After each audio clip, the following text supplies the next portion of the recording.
अभी के जो हालात हैं, क्या ऐसे हालात में चुनाव आयोग के लिए ये एक बहुत बड़ा टास्क नहीं है यहां पर फ्री, फेयर और ये कहा जाए बिल्कुल भी ब्लडलेस इलेक्शन कराए? Free, fair and bloodless election कराना ये इलेक्शन कमीशन की रिस्पॉन्सिबिलिटी है। और इलेक्शन कमीशन भारत सरकार के द्वारा जो भी सहयोग चाहेगा इस टारगेट को अचीव करने के लिए, तो हर प्रकार का कोऑपरेशन भारत सरकार के द्वारा उसे मिलेगा। राजनाथ जी, जो लॉ एंड ऑर्डर की बात आप कर रहे हैं, यहाँ पे इलेक्शन टाइम है और तृणमूल कांग्रेस के लीडर पार्थो चैटर्जी वो कहते हैं कि बीजेपी बीएसएफ को यूज कर रहे हैं वोट कैंपेनिंग के लिए, घर घर में जाके डरा रहे हैं अगर बीजेपी को वोट ना दें तो यहाँ पे मुश्किल हो जाएगा रहना। अब क्या कहेंगे? देखिए, इस प्रकार की अफवाहें चलती रहती हैं जब भी चुनाव का दौर जब नजदीक आता है। और मैं समझता हूं कि बीएसएफ का अथवा सिक्योरिटी फोर्सेस का भारतीय जनता पार्टी ने इसके पहले भी कभी दुरुपयोग नहीं किया है।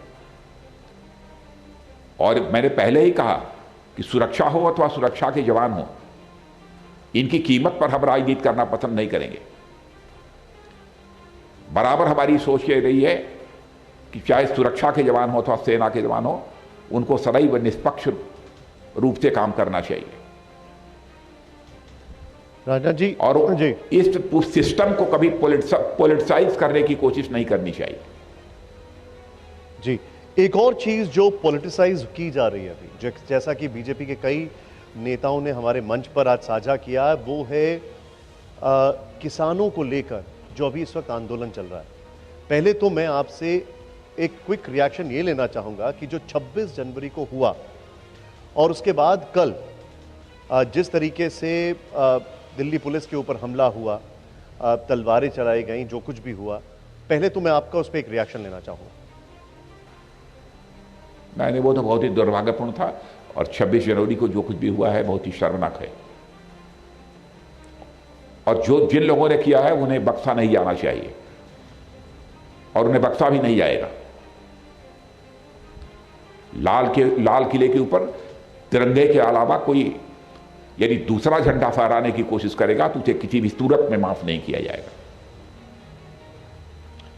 राजनाथ जी, क्या आपको इसके पीछे, क्योंकि मैंने आपसे ये सवाल पहले भी कई बार पूछा, क्या आपको इसके पीछे जो एक खालसा आउटफिट है, जो अलग अलग तरीके से उसका नाम सामने आता है, जो खालिस्तान आउटफिट है, आई स्टैंड करेक्टेड, उसका हाथ दिखाई देता है? जैसे हमने कनाडा में, इंग्लैंड में उनको किसानों के पीछे छुपकर खालिस्तान का झंडा बुलंद करते हुए देखा है। क्या आपको लगता है कि वो लोग इन्वॉल्व हैं इसमें? देखिए, जब तक पूरे मामले की जांच न हो जाए तब तक मेरे द्वारा कुछ कहा जाना यह उचित नहीं होगा, इसका कोई औचित्य नहीं है। लेकिन मैं यह कहना चाहूंगा कि सिख समाज को किसी भी सूरत में किसी के द्वारा लांछित नहीं किया जाना चाहिए। कोई आउटफिट्स हो सकते हैं, हो सकता है कि उनका इन्वॉल्वमेंट हो, लेकिन सिख समाज को इसके लिए जिम्मेदार नहीं ठहराया जाना चाहिए, क्योंकि सिख समाज का भारत की कल्चर को प्रोटेक्ट करने में, उसकी सुरक्षा करने में जितना बड़ा कंट्रीब्यूशन है यह भारत कभी भूल नहीं सकता है। अब हिंदू परिवार में ही जो बड़ा भाई हुआ करता था वही खालसा पंथ स्वीकार करता था। हमारे जैसा व्यक्ति हो तो वह कहेगा कि सचमुच हमारे सिख समाज के लोग ये हमारे बड़े भाई हैं। कुछ सिरफिरे हो सकते हैं जिन्होंने कोई अपना संगठन बनाकर अपना देश को डिस्टेबलाइज करने की उनके द्वारा कोशिश की जा रही है।